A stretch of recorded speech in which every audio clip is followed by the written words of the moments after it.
कक्षा 12 गणित प्रायिकता नामक जो अध्याय है बहुत महत्वपूर्ण अध्याय है ये। कुछ बातें इसमें समझनी है। आगे एक्सरसाइज में प्रश्न जब होंगे उससे पहले कुछ बातें जानना जरूरी होता है। तो घटनाओं की विभिन्न जानकारियां दी जा चुकी हैं। कुछ और घटनाओं के बारे में यहाँ पर कुछ बताया जा रहा है। उनमें से एक है स्वतंत्र घटनाएं। क्या पहचान होती है इनकी? एक ही प्रतिदर्श समष्टि की घटनाएं होनी चाहिए दो। एक ही प्रतिदर्श समष्टि की दो घटनाएं हों, ई और एफ। कोई और भी नाम हो सकते हैं। ये स्वतंत्र तब माने जाएंगे। पहचान उनकी ये होगी गणित की भाषा में, यदि पी माने प्रायिकता, प्रोबेबिलिटी किसकी? दोनों घटना ई और एफ के इंटरसेक्शन की। पी ई इंटरसेक्शन, इंटरसेक्शन का मतलब उनके एक साथ घटित हो जाने को कहते हैं। इक्वल टू, ये बराबर आना चाहिए पीई इंटू पी एफ के। यानी ई और एफ स्वतंत्र तब मानी जाएंगी उनको अलग अलग प्रायिकताओं, अलग ई घटना की प्रायिकता और एफ घटना की प्रायिकता का गुणनफल उनके इंटरसेक्शन की प्रायिकता के बराबर हो तो ये घटना स्वतंत्र मानी जाएगी। यदि ये नॉट इक्वल आए, ये तीन मान निकालने पड़ेंगे, ई घटना की प्रायिकता, एफ घटना की प्रायिकता और इंटरसेक्शन की प्रायिकता। यदि ये इन दोनों का गुणा इस अकेले के बराबर बैठता है तो घटना स्वतंत्र होगी, और ये कम ज्यादा बैठता है, नॉट इक्वल आता है, तो वो स्वतंत्र नहीं होगी। तो एक तो ये जानना जरूरी है। इसके अलावा ये जो यहाँ जो बहुत महत्वपूर्ण है इंटरमीडिएट में आकर, वो है सप्रतिबंध प्रायिकता। ये क्या होती है ये जानते हैं। दो घटना घटित होती हैं, उनमें से एक घटना पहले घटित हो जाती है। ई और एफ में से कोई सी एक पहले घटित होती है। तो जो पहले घटित हो जाती है बाद में दूसरी घटना घटित होती है। तो दो तरह का इस पर प्रभाव पड़ता है। पहली घटना घटित हो गई, इसका बाद वाली घटना पर कोई असर नहीं पड़ा। और कभी कभी ऐसा होता है जो पहले घटना घट गई, इसका बाद वाली घटना पर असर पड़ा। तो जब असर पड़ जाता है बाद की घटना पर पहले जो घट चुकी है उस पर, तब जो बाद वाली घटना की जो प्रायिकता होगी वो प्रतिबंधित हो जाएगी। उसे प्रतिबंधी सप्रतिबंध प्रायिकता कहेंगे।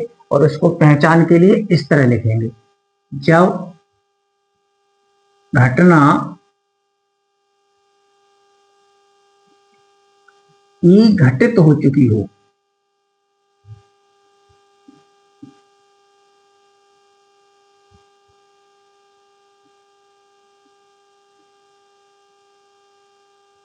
तब एफ की प्रायिकता पी एफ, इस एफ की प्रायिकता को जब ई घटित हो चुकी है और इसका असर भी पड़ा है इस पर, तो उसे बटे में लिख देते हैं। प्रायिकता तो ये एफ की मानी जाएगी अपॉन ई। अपॉन वो चीज है जिसका असर हुआ है और ये पहले हो चुका है, यानी ई घटना पहले घटित हो चुकी है, उसे बटे में लिखते हैं। और भले ही घटना घटित हो गई है लेकिन इसका कोई प्रभाव नहीं पड़ा, तो बटे में लिखने का कोई मतलब भी नहीं है। तो फिर वो घटना फिर केवल घटना एफ की प्रायिकता होगी, प्रतिबंधी नहीं होगी। ये प्रतिबंधी कहलाती है। इसको कहते हैं एफ की प्रतिबंधी प्रायिकता। घटना एफ की प्रतिबंधी प्रायिकता।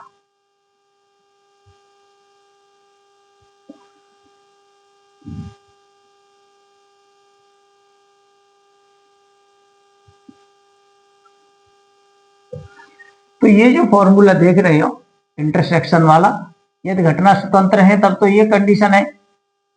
तो इसी का एक रूप बन जाएगा पी ई इंटरसेक्शन एफ बराबर, ई घटना तो घट चुकी, अब नंबर एफ का है। तो एफ पर यदि ई का असर हुआ है तो वो घटना प्रतिबंधी हो जाएगी, और प्रतिबंधी को बटे करके लिख देते हैं जो पहले घटित हो चुकी है। जिसके कारण से ये प्रतिबंधी है उस कारण को बटे में लिख देते हैं। ई के कारण प्रतिबंधी है क्योंकि ई पहले घट चुकी है।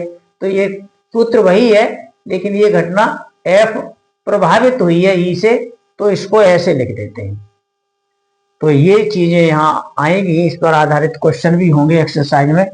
सप्रतिबंध प्रायिकता। इसको बटे में भी लिख लेते हैं, इसको निकालने के लिए इसको इधर बटे में लिख लेते हैं, इसलिए P F अपॉन E बराबर ये वाला इंटरसेक्शन,